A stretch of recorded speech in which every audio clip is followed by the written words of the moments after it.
Қайырлы кеш, достар. Бүгін өте дәмді корей сәбіз салатын дайындайтын боламыз.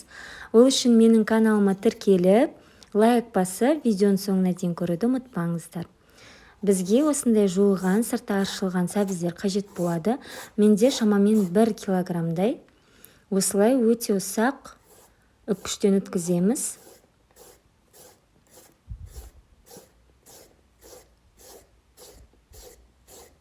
Үккіштен өткізілгеннен кейін шамамен 700 граммдай болу керек.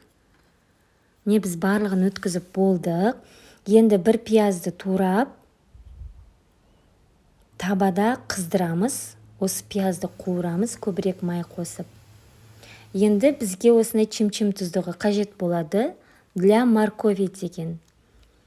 Соны сыртынан осылай жақсылап араластырамыз қолымызбен.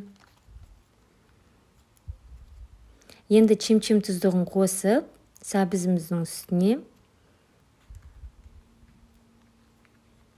және қуырылған пиязымызды осылай құямыз.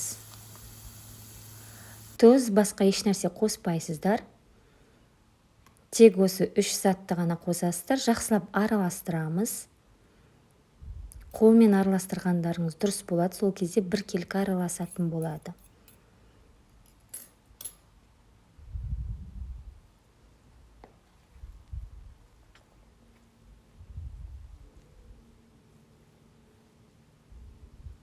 Өте оңай, көп уақыттарыңызды алмайтын дәмді салаттардың бірі.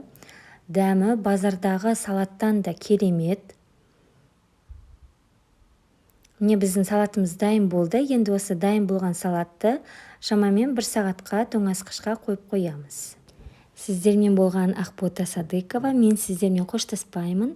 Келесі видеода кездескенше, достар.